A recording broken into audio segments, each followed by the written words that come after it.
He was the coldest CEO in the city, a billionaire who fired employees for the smallest mistakes. She was the quietest worker in his company, a poor woman who walked miles to work in worn shoes. Yet every evening, while he drove home in luxury, she knelt on the streets feeding disabled strangers with her own meager salary. What happens when the ruthless boss sees his poorest employee living with more compassion than he ever knew? And how will this discovery turn her life upside down? The marketplace was thinning out as the sun dipped below the skyline. The smell of roasted corn lingered in the air, mingling with the smoky haze of suya stalls shutting down for the night. Hawkers packed up their baskets, and the noise of the day softened into a hum. Through the fading crowd walked Naomi Daniels. Her blouse was faded, her skirt a little too worn at the seams, but her steps carried purpose. In her hand she clutched a black nylon bag. Inside were small food packs. Rice wrapped in leaves, bread, fruits, treasures she had bought with what little remained from her paycheck. On the roadside ahead, a small cluster of disabled men and women waited. Some balanced on crutches, some sat on wheelchairs that creaked with age, others simply lay on mats, their eyes weary but hopeful. For most passers-by, they were invisible, part of the city's background noise. But to Naomi, they were family. One by one, she crouched before them. Her voice was soft, her smile tender. "Here, Mama, eat something. Don't worry, Uncle, there's enough for you too." She didn't rush. She didn't act like someone performing a duty. She gave as though she were handing food to her own kin. "God bless you, my daughter," an old man rasped as she placed bread into his trembling hands. Naomi simply smiled. She never waited for thanks. She never asked for recognition.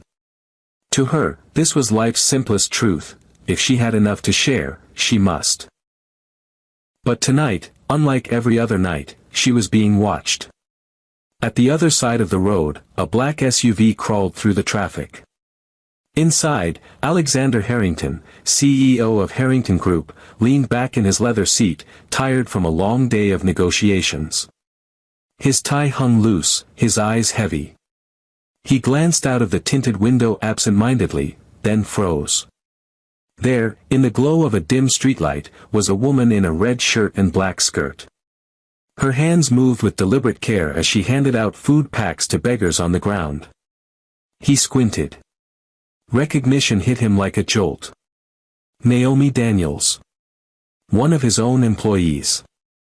A junior staff at the very bottom of the company's hierarchy. Alexander leaned forward, his breath catching. He had seen charity many times before, checks signed at galas, celebrities live-streaming donations, companies like his donating for publicity. But this? This was different. Naomi wasn't rich. She wasn't powerful. She wasn't trying to impress anyone. And yet, she was here, in the mud and dust, giving away the little she had. His chest tightened. He thought of the boardrooms where he ruled with an iron hand, where mistakes meant termination, where profit was the only language spoken. And here was Naomi, quiet and unnoticed, rewriting the definition of wealth with nothing but a smile and a nylon bag. "Sir," the driver asked cautiously, noticing Alexander had leaned forward, his eyes locked on the young woman. "Keep driving," Alexander muttered, though his voice was strained. The SUV rolled past, but his gaze lingered until Naomi vanished into the blur of headlights and smoke. Inside the car, silence pressed against him. His heart was unsettled, questions pounding at his mind. How could someone with so little give so much? Why had he, with all his wealth, never thought to do the same? And why, for the first time in years, did he feel as though he was the poor one, and she the rich? Alexander Harrington turned away from the window, but the image of Naomi in the rain-soaked street refused to leave him. He didn't know it yet, but this single moment had already changed him, and soon, it would change her life forever. The next morning at Harrington Group, the office buzzed with its usual storm. Phones rang constantly, keyboards clattered, and voices overlapped as employees fought to be heard.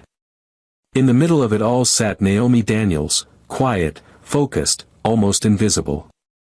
Her headset rested neatly over her hair, her files stacked in tidy piles. While others spoke loudly to draw attention, Naomi spoke softly, calming frustrated customers with patience. She never demanded praise, never competed for the spotlight. She worked steadily, as though her only mission was to do the job well. And yet, from the top floor of the glass tower, Alexander Harrington found his gaze drifting toward her corner more often than he cared to admit. The image of Naomi from the night before. Kneeling on the roadside, handing food to the disabled, wouldn't leave his mind. He had tried to bury it under meetings, under reports, under profit charts. But every time his eyes landed on her, the memory returned. She wasn't just an employee anymore.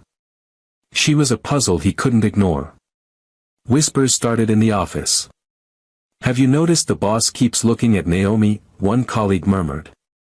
"Why her?" another scoffed. "She's nothing special. Just quiet." "Something's going on," Amara Okafor, a senior manager, said with narrowed eyes. "And I intend to find out what." Naomi, oblivious to the gossip, kept her head down. She didn't see Alexander's glances, didn't know she had become the center of conversations she never asked for. To her, work was work. Nothing more. But Alexander saw something no one else did, the way she never complained, the way she never slacked, the way she gave everything quietly while others shouted for recognition. That evening, the skies broke open. Rain poured in sheets, drumming against the tall glass windows of Harrington Group. Most employees rushed out early, umbrellas popping open as laughter echoed in the lobby. Naomi stayed behind. She had no umbrella, no car. She simply packed her worn handbag, ready to brave the storm. Alexander left his office minutes later, expecting to find her at her desk. But the space was empty. He frowned, urgency pushing at him. Something in him needed to make sure she was all right. "Bring the car," he ordered his driver as he stepped into the night. The black SUV crawled through the rain-slicked streets, its wipers beating rhythm against the downpour. Alexander scanned the roadside. Then he saw her. Naomi walked carefully along the edge of the street, her blouse soaked, her skirt clinging to her legs. In her hand was the familiar black nylon bag, heavy with food packs. Despite the storm, she stopped at each disabled person, bending low, handing out food with the same calm kindness as always. Alexander's chest tightened. This wasn't a one-time gesture. This was who she was. Without thinking, he lowered the window. Rain mist sprayed into the car as he called out, "Naomi." She turned, startled. For a moment, her face was frozen in disbelief. The CEO of Harrington Group, her boss, was leaning out of a car window, calling her name in the middle of the storm. "Do you need a ride home?" His voice was softer than she had ever heard it, stripped of its usual steel. Naomi hesitated. She wasn't used to people offering her help. Slowly, she nodded. "I'd appreciate that," she said, her voice almost drowned by the rain. She quickly handed her last food pack to a shivering boy under a tin sheet before climbing into the SUV. Water dripped from her clothes onto the leather seats, but she sighed in relief at the warmth of the car. For a moment, silence filled the space between them. The sound of the engine and the pounding rain were the only voices. Alexander stole glances at her. Her damp hair clinging to her face, her eyes heavy with exhaustion, her expression calm. Finally, he broke the silence. "Naomi, tell me about yourself." She looked out the window, her words quiet. "I'm the only child. My parents are retired, living in the village. I stay here alone, working, saving, and surviving." Alexander listened, his hands tightening on the steering wheel. Alone. She was alone in this city, carrying burdens heavier than her pay could allow, yet still, she gave. He wanted to ask her why. He wanted to know what drove her. But the words lodged in his throat. For the first time in years, Alexander Harrington, the man who always had answers, was speechless. As the SUV rolled into the quiet street where Naomi lived, Alexander thought to himself, this woman is different. And I need to know why. The following weeks at Harrington Group felt different. Naomi Daniels still sat at her corner desk, still answered calls with quiet patience, still carried herself like a shadow. But something unseen had shifted. From the top floor, Alexander Harrington no longer looked at her as just another employee. He had seen her kindness in the rain, heard her quiet story in the car. Now he wanted to see what she could do with responsibility. So he began to test her. The first challenge was small but deliberate. A market analysis report usually handled by a senior analyst landed on Naomi's desk. She blinked at the thick folder, half convinced it was a mistake. But her manager confirmed it. Direct order from Mr. Harrington himself, he said, shrugging. Naomi's colleague smirked. Why her? One whispered. She'll drown in that work, another said under their breath. But Naomi said nothing. She took the folder home, her tiny lamp flickering over worn pages as she worked through the night. By morning, her report was clear, detailed, and precise. Alexander read it carefully in his office. A small smile touched his lips.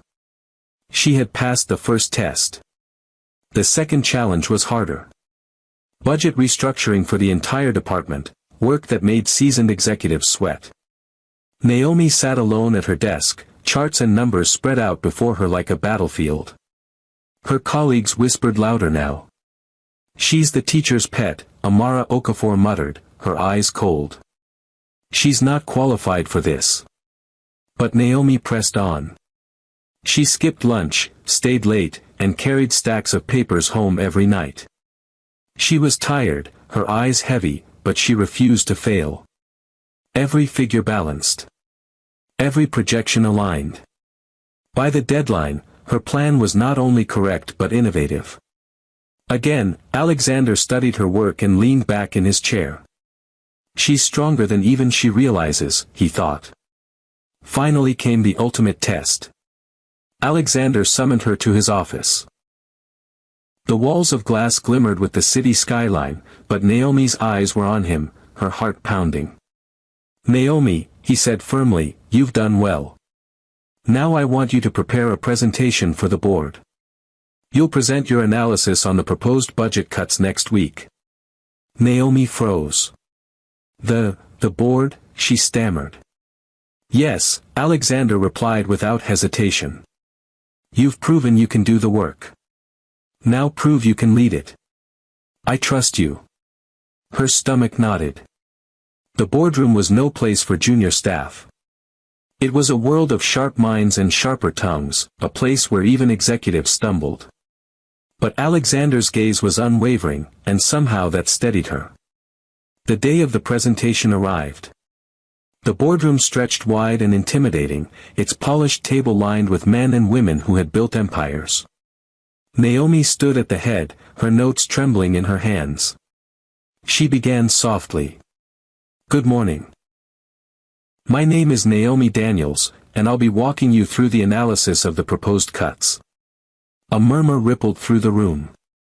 A junior staff. Presenting here. Naomi felt their doubt pressing against her. She looked down, her breath catching, and then remembered the faces of the disabled she fed each night. If she could kneel in the mud without fear, she could stand here without breaking. Her voice steadied. She walked the board through each slide, numbers, graphs, risks, solutions. She spoke with clarity, breaking complex data into simple truths. Slowly, the murmurs faded. All eyes turned to her, listening. When she finished, silence filled the room. Then one board member leaned forward. Impressive. Very thorough. Another nodded. She's right. We've overlooked this approach. Naomi's chest lifted. Relief swept over her. She had done it. She had stood before the most powerful people she had ever seen, and she had not fallen. After the meeting, Alexander called her into his office. She entered nervously, expecting either praise or criticism. "You did well," he said simply, his face unreadable. Naomi exhaled. "Thank you, sir. But this," Alexander continued, his voice lowering, "is only the beginning. You're not ready yet. There's more in you, Naomi. And I intend to bring it out." Naomi blinked, startled. More. She had poured everything into this project. What more could he see in her? But Alexander's eyes were steady, almost burning. He knew she was capable of things even she couldn't yet imagine. Naomi walked out of his office with her heart racing. She didn't know what Alexander Harrington was preparing her for, only that the real test of her life had just begun. The office buzzed with the usual noise, phones ringing, colleagues rushing past, deadlines approaching. But Naomi Daniels felt different. She had just presented before the board, something no junior employee had ever done. Her work had been met with praise, and for the first time, she felt like she belonged. But there was something more now, a shift inside her. Naomi sat at her desk, her hands pressed against the keyboard, but her thoughts were far away. She hadn't come here just to prove she was competent. She hadn't come here to climb the corporate ladder. She had come here to make a difference. That afternoon, an email arrived. Naomi's eyes went straight to the subject line, "Meeting with the CEO, urgent." She blinked. Alexander Harrington. Her.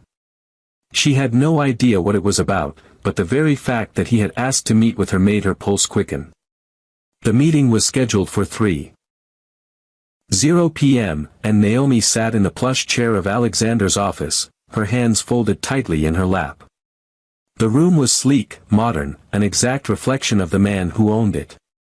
Alexander sat across from her, his expression calm, though there was a slight edge to his gaze. "Naomi," he began, his voice steady, "I've been watching your progress these past few months. You've proven yourself more than capable of handling bigger responsibilities." Naomi's throat tightened, but she nodded. "I know you've put in the hours, I know you've done the work," Alexander continued. "That's why I'm promoting you." Naomi blinked, trying to process his words. "Promoting me?" "Yes," Alexander said with a small smile. "I'm offering you the position of Chief Operating Officer." Naomi's breath caught in her chest. Coup. She had only dreamed of this, and yet hearing it made her feel smaller, unsure. "Naomi, you've shown more heart, more potential, and more drive than anyone in this company," Alexander said, his tone firm. "You've earned this, and I believe you'll do more than just run this company, you'll lead it into the future." The words hung in the air, surreal. Naomi felt like she might faint. Her mind raced. How could this be happening? She hadn't even sought this position. She had always been content to work quietly, to stay out of the limelight. But the world around her was changing. The promotion wasn't just about work.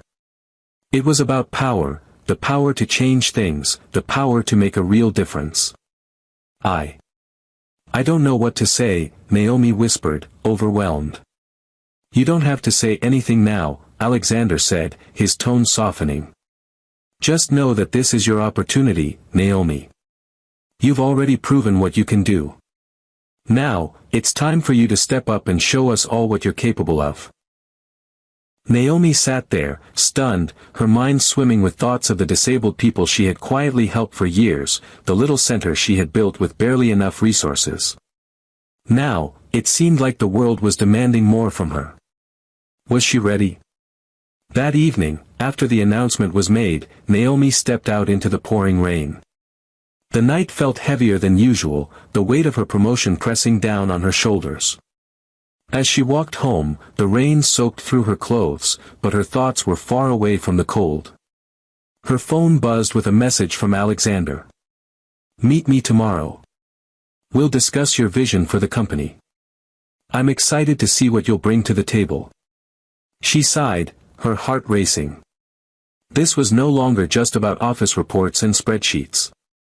This was about leadership. But there was more. A quiet part of her, the part that had walked the streets feeding the hungry, the part that had given when she had nothing, was torn. She hadn't gotten into this to run a corporation. She had gotten into this to help, to make life better for the people who needed it most. Her mind drifted to her secret project, the Rise Above Disability Empowerment Center, which she had quietly built, unnoticed. She had started it with the hope of helping people like the ones she had seen on the streets, those whose lives had been ignored by the world. She had poured her heart into it. But now, with her promotion, she had to make a choice. Would she take the power she had been given and turn it into something bigger? Or would the system she was stepping into swallow her whole? As Naomi stood outside in the cold rain, her phone buzzing with texts of congratulations, she couldn't shake the feeling that her real battle was just beginning. She had been given everything she'd ever wanted, but could she still remain true to herself? The announcement of Naomi Daniels' promotion shook Harrington Group like thunder. One morning she was the quiet girl in the corner cubicle, the next she was walking through the lobby as the new chief operating officer. Some clapped politely, others forced smiles, but behind those smiles, whispers hissed. She hasn't been here long enough. She doesn't deserve that position. It must be favoritism. The loudest whispers belonged to Amara Okafor, a senior manager who had worked at Harrington Group for more than 6 years. She had spent her career climbing slowly, step by step, believing her moment would eventually come. But watching Naomi, the girl she barely noticed, leapfrog to the second most powerful role in the company was unbearable. Amara's jaw tightened every time she saw Naomi walk through the halls, her new position echoing in the respectful nods of others. Rage brewed in her chest like poison. "This isn't fair," she muttered to herself in her office. "That seat should have been mine." Naomi, meanwhile, continued her quiet work. She hadn't changed. Still modest, still soft-spoken, still more focused on others than herself. But her humility only fueled Amara's fury. To Amara, Naomi's kindness wasn't strength. It was weakness. And weakness had no place in power. So Amara began to plot. One evening, in the dim glow of a downtown cafe, Amara leaned across a table toward a man in a gray jacket. He was a private investigator, someone she had used once before for a messy divorce case. "I need everything on Naomi Daniels," Amara said coldly. "Her background, her secrets, where she goes after work, who she meets. Nothing is off limits." The man smirked. "This won't be cheap." Amara slid an envelope across the table, thick with cash. "I don't care. Just bring me something I can use." The investigator nodded slowly. "You'll have your report soon." Days passed. Naomi had no idea she was being followed. After work, she walked her usual route, nylon bag in hand, making her quiet stops at the small empowerment center she had been building piece by piece. She greeted the disabled men and women warmly, teaching them new skills, encouraging them to believe in a future beyond begging. The investigator watched from the shadows, taking notes, snapping photos. He expected scandal. Instead, he found something stranger, purity. When he reported back to Amara, his voice was tinged with surprise. "She spends her nights running a small center. Rise Above Disability Empowerment. She's teaching disabled people sewing, carpentry, painting. It's clean. No secrets. No corruption." Amara frowned. "A charity?" "Yes. Funded from her own pocket as far as I can tell. Nothing illegal." Amara's hands tightened into fists. This wasn't what she wanted. Charity didn't destroy reputations. Charity built them. But then her lips curled into a thin smile. If the truth wouldn't ruin Naomi, maybe a twisted version of it would. A week later, Naomi drove out of Harrington Group's gates in her official car. She hadn't even reached the street before she was ambushed. Reporters swarmed her vehicle, cameras flashing, microphones thrust forward. Naomi Daniels. Is it true you've been diverting company funds to finance your personal charity? Are you using Harrington Group's money to build your so-called empowerment center? Did Alexander Harrington know about this before he promoted you? Naomi's heart froze. She gripped the wheel, stunned, the questions crashing over her like waves. No, she tried, her voice trembling. That's not true. I never. But her words were drowned by the crowd. Colleagues spilled out of the building to watch the spectacle. Some shook their heads in pity. Others whispered gleefully. From the top floor, Alexander Harrington stood at his office window, his face dark as thunder. He couldn't hear Naomi's voice, but he could see the chaos, the accusations, the tears forming in her eyes. Naomi opened her car door, stepping out into the flash of cameras, her voice breaking. Please. I didn't steal anything. I only wanted to help. But the reporters weren't listening. Alexander's fists tightened as he stared down from his window. He knew Naomi's heart, but the storm had already begun, and if he didn't act, she could lose everything. The boardroom was silent. The air was heavy, suffocating, as though the walls themselves had closed in on Naomi Daniels. She sat at the long polished table, her hands trembling beneath the surface, while the board members' eyes bore into her. At the head sat Alexander Harrington. His face was stone, unreadable, but his clenched jaw betrayed the storm inside. The media had been merciless. The headlines screamed betrayal. COO accused of embezzling funds for secret project. Shareholders were restless. The company's reputation trembled. Naomi, Alexander began at last, his voice measured, these accusations are serious. Until we can conduct a full and transparent investigation, I have no choice but to place you on indefinite suspension. The word struck Naomi like a blow to the chest. Suspension. Her throat burned, but no sound came. Her eyes darted to Alexander's, desperate for something, a flicker of belief, a sign that he trusted her. But his gaze held steady, locked in the cold necessity of procedure. She pushed back her chair slowly, her legs unsteady. I thought, her voice cracked. I thought you believed in me. Alexander's lips pressed into a thin line. His silence was an answer she couldn't bear.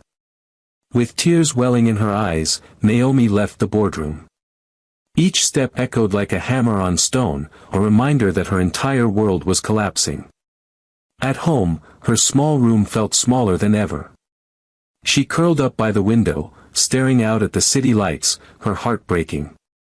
She thought of the disabled men and women at her empowerment center, the ones who looked to her for hope. What would happen to them if her name was ruined?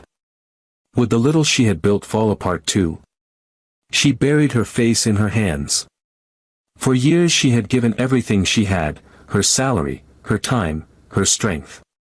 And now, the world saw her as a thief. Meanwhile, Alexander sat in his office long after everyone had left. He stared at the suspension letter he had signed, his chest heavy with regret. He knew Naomi. He had seen her in the rain, in the mud, giving everything without asking for applause. She wasn't capable of this. But he also knew the world. If he defended her now, without proof, they would accuse him of favoritism. They would tear her down even harder. He clenched his fists.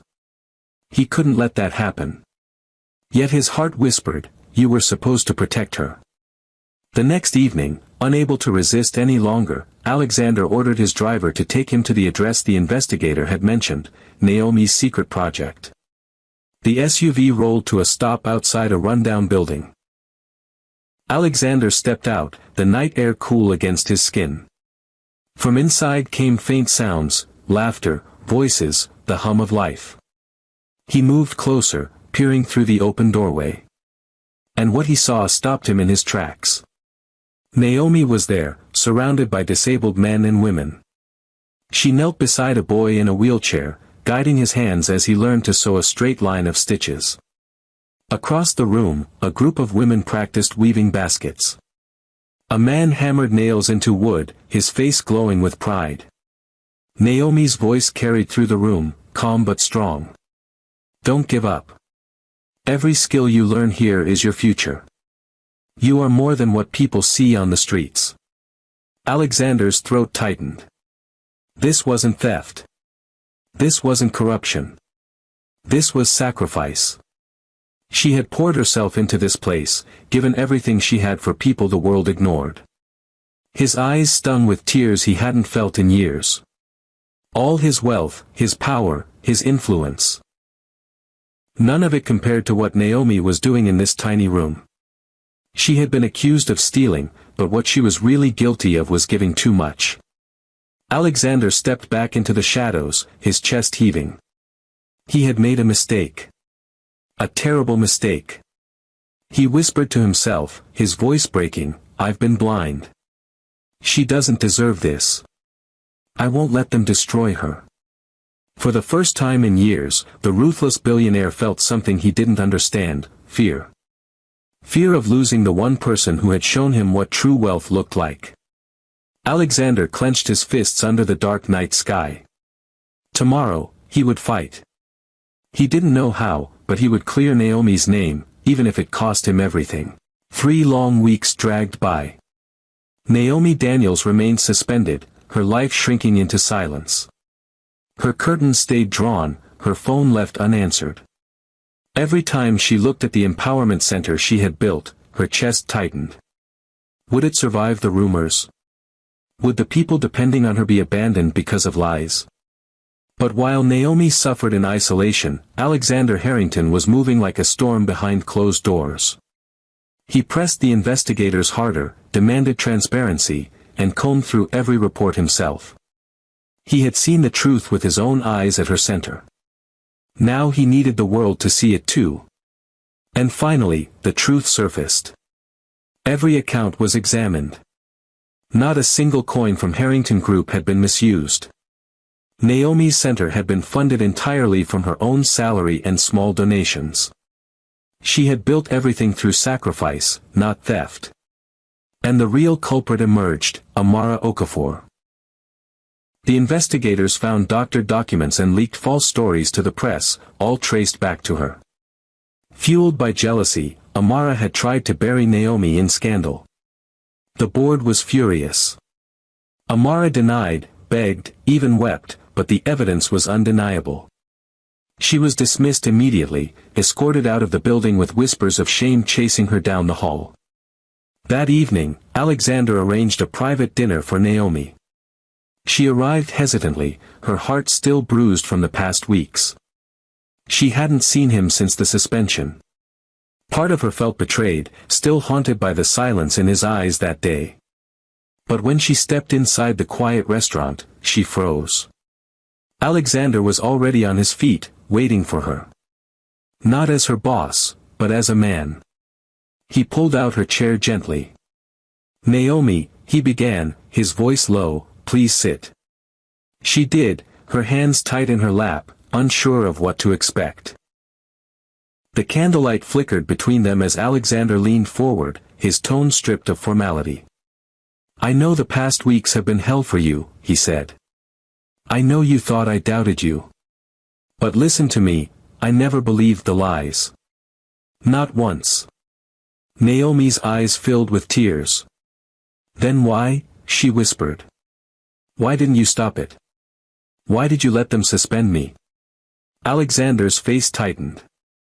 Because if I defended you without proof, they would have said it was favoritism. They would have crucified you harder. The only way to protect your name was to let the truth speak louder than mine.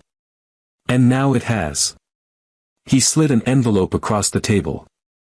Naomi opened it with trembling fingers. Inside was her reinstatement letter, official, signed, clearing her name completely. Relief crashed over her like a wave. But there was more. Another letter pledged monthly funding from Harrington Group to the Rise Above Disability Empowerment Center, ensuring its future and expansion. Naomi's tears spilled freely. "I never expected this," she whispered. Alexander's eyes softened. "You deserve more than this. You gave when no one was watching. You sacrificed when you had nothing. It's time the world sees who you are." Then, for the first time in years, Alexander's mask slipped. He reached into his jacket pocket, his heart pounding in a way no board meeting had ever caused. He placed a small velvet box on the table and opened it. Inside, a diamond ring sparkled in the candlelight. Naomi gasped, her hand flying to her mouth. "Naomi Daniels," Alexander said, his voice raw with emotion, "you've changed me. You've shown me that true wealth is not in money or power, but in love and compassion. And I don't want to spend another day without you by my side. Will you marry me?" The restaurant seemed to hold its breath. Naomi's chest rose and fell rapidly, tears streaming as she stared at the man across from her.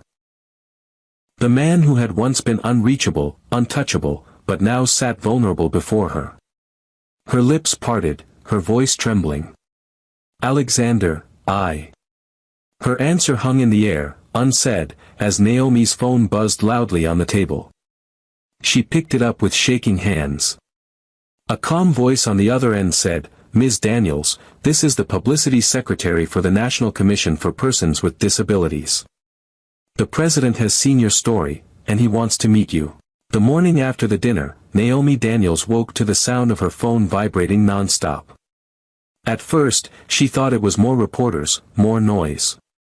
But when she picked it up, her eyes widened. Her name was everywhere.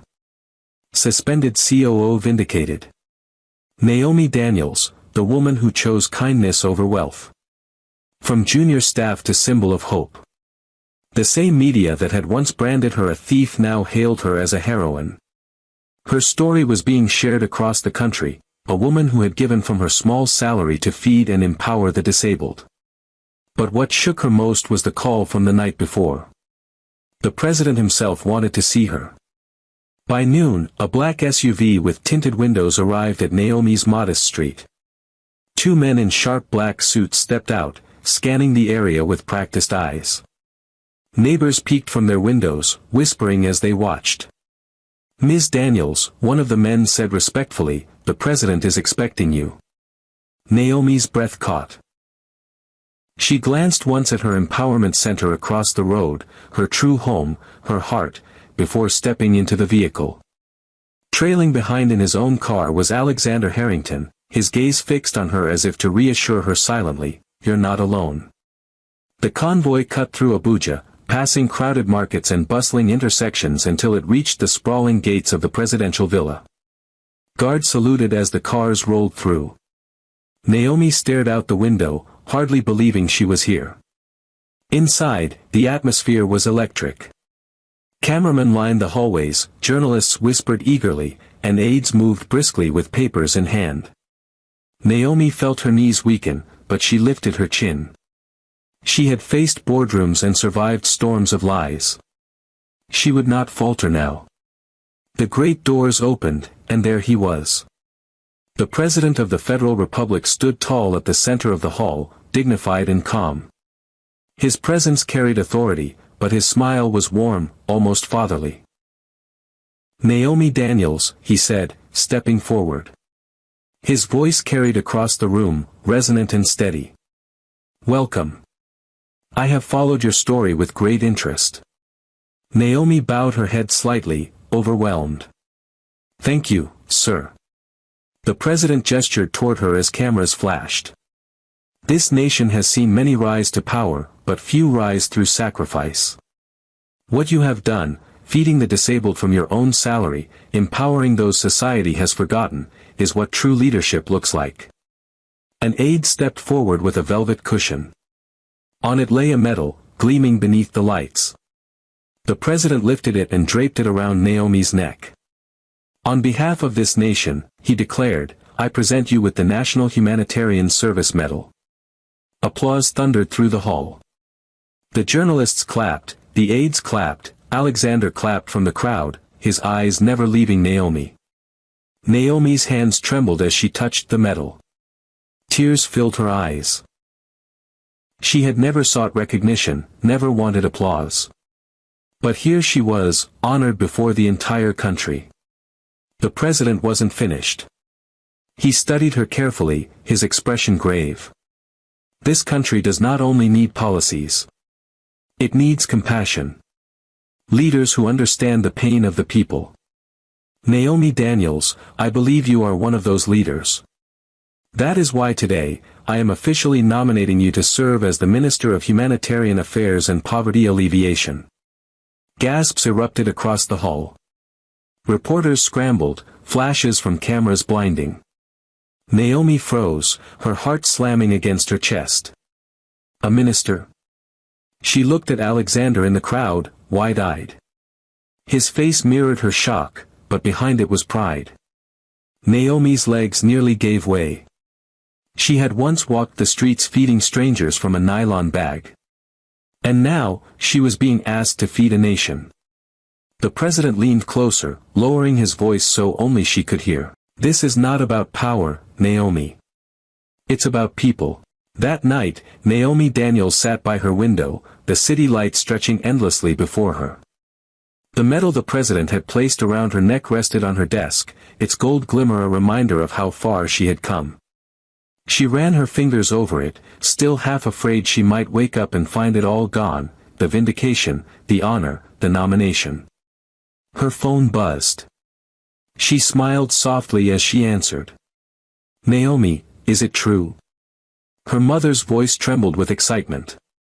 You were on the news. The president himself? Naomi laughed through her tears. It's true, Mom. He honored me today, and he wants me to serve as minister. On the other end, she heard her father's voice cut in, steady and proud. Child, we prayed for your survival in that big city. We never imagined you would rise this high. But we are not surprised. From the time you were small, you always gave, even when you had nothing. This is who you are. Naomi pressed the phone to her ear, her tears spilling freely now. I couldn't have done any of this without you. Without your prayers, without your sacrifices. Her mother's voice broke with emotion. We are proud of you, Naomi. And we will continue to pray for you. This path is bigger than you. But God gave it to you for a reason. Naomi closed her eyes, letting their words soak into her heart. She had carried loneliness for so long in the city, but now she carried something greater, her parents' pride and her nation's trust. The next weeks were a whirlwind. The Senate confirmed her nomination, the media broadcasted her story, and suddenly Naomi was no longer just a woman with a nylon bag feeding strangers, she was a national symbol of hope. But Naomi never forgot where it began. On her first official day as Minister of Humanitarian Affairs and Poverty Alleviation, she visited the Rise Above Disability Empowerment Center. She didn't arrive in the black SUV provided for ministers. She walked there quietly at dawn, before cameras and crowds could follow. The disabled men and women she had once fed now gathered in the hall, some sewing, some painting, some working wood with proud hands. When they saw her, they erupted into cheers. Minister Naomi, they cried. She smiled through her tears, raising her hand. No, she said softly, her voice full of warmth. I'm still Naomi. And I will never stop fighting for you. The room went silent as her words sank in. For Naomi, this place wasn't just where her journey began, it was the reason she would keep going. That evening, she returned home to find Alexander Harrington waiting outside her door. He leaned casually against his car, but his eyes were tender, searching. You did it, he said softly. From a quiet junior employee, to a national leader. Naomi laughed weakly, shaking her head. I don't know if I did it, Alexander. I think kindness did. He stepped closer, taking her hands gently in his. No, Naomi. You did. You chose to give when no one was watching. And now the whole world is watching because of it. Her heart swelled as he looked into her eyes, his voice steady. When I asked you to marry me, I didn't know the president would call that same night. I didn't know the country would claim you. But Naomi, none of that changes what I feel. So I'll ask again, here, simply, will you be my wife? Naomi's breath caught, her tears rising once more. This time, there was no interruption, no buzzing phone, no storm of scandal. Just her heart, steady and sure. Yes, she whispered, her voice breaking with joy. Yes, Alexander. I will. He smiled, slipping the ring onto her finger, and pulled her into his arms. For the first time in a long time, Naomi felt both free and held. Naomi Daniel's story was no longer just her own. It became a living reminder that true success is not measured by wealth, titles, or applause, but by the lives we touch when no one is watching. From a quiet girl who gave away her lunch, to a woman trusted with a nation's future, Naomi proved that kindness is never wasted. One act of compassion can ripple outward, changing lives, rewriting destinies, and even reshaping a country. As her story spread across the world, it carried one simple message. Give, even when it hurts. Help, even when no one sees. Because in the end, kindness is the greatest legacy we can leave behind.